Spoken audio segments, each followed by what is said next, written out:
Ryan's Daughter. That is a gorgeous poster, by the way. Directed by David Lean, like many other of his movies, it is a period drama, but unlike most of the rest, the scope of the story itself is this time around much smaller. It's not as grand or epic as in, say, Dr. Zhivago or Lawrence of Arabia.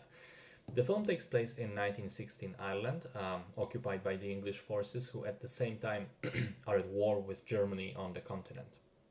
The titular Ryan's daughter is Rosie, the main character. She's the daughter of a local bartender, living a fairly idle existence filled with walks on the beach mostly, until she marries a local school teacher who she's in love with, and has been for quite some time.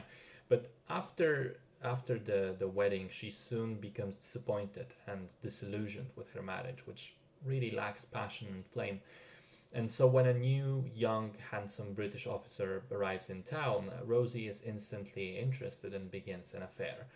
Affair that is frowned upon not just because of its essentially harmful nature to the marriage itself, because it's a betrayal of the husband, but also because at a time of great tensions between the Irish and English people, it's also seen as a betrayal in a much wider sense, a betrayal of her community, so to speak. And also, sort of in the background, we have this rebellion plot developing with Irish rebels trying to organize some sort of resistance. So, at the time of its release, the film was quite heavily criticized to the point that it drove Lean to cease making movies for at all for 14 years. The aspects that the critics didn't like involved the runtime, almost 3.5 hours, and slow pacing, the huge production scale with a whole village built specifically for the movie, and the shoot lasting almost a year, which didn't really fit the story that was kind of small and intimate. And some of the acting, in particular Christopher Jones, who plays the officer, he came off really stiff, and by his own account, that was a result of the trauma after the death of Sharon Tate, which took place during the making of Ryan's Daughter. He apparently had an affair with her a few months back, and so he was quite devastated. But still, it did definitely impact his acting in the film. And I have to say, those are all valid criticisms. The one aspect that I agree with most, I think, is the runtime and pacing issues. The movie simply has no business being this long. In a lot of the cases, scenes are just, they seem overdrawn for the sake of director indulgence, because their extended length doesn't do anything to advance the plot or deepen the explored themes. The scenes are just long because people thought they could be.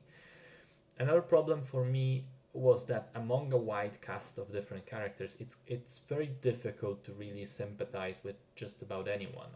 Rosie is obviously cheating on her husband and seems to not know what she wants from life at all. The husband himself is like wet noodles, no balls to say or do anything.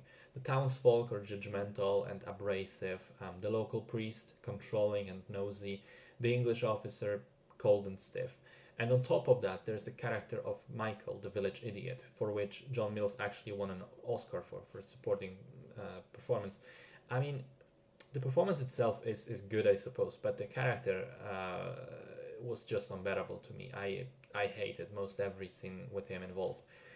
But having said that, I do think there are some also genuinely good elements to the film. The story itself, once you get past the difficulties with no emotional character anchor, it's quite interesting, especially the wider aspect of the Irish people being really fed up with the occupation. The movie is absolutely gorgeous to look at, especially the wide shots of landscapes, the beaches and the cliffs and the fields of Ireland. Really beautiful stuff. And yeah, it also won an Oscar for cinematography that year, I think, rightly so. And the movie making tools are used in quite smart ways at times. For example, I really enjoyed the fact that Rosie is basically color coded throughout the film. So she starts off wearing white dresses and white hats with lighter hair as well to symbolize her innocence at the beginning. Then, as she begins developing feelings for the Major, she incorporates red elements into her clothing. And finally, towards the end, she starts wearing black dresses with hair growing darker as well to sort of mark her fall from grace. But I do have to wonder whether the things that I mentioned as the ones that I enjoyed aren't all basically elements that are great from filmmaking perspective, but not so engaging from the film watching perspective.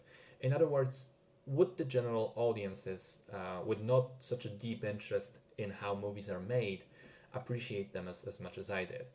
I have to say, probably not, and I can see most people being simply bored out of their minds by this simple love story stretched out to unreasonable lengths of time, even if it is pleasant to simply look at.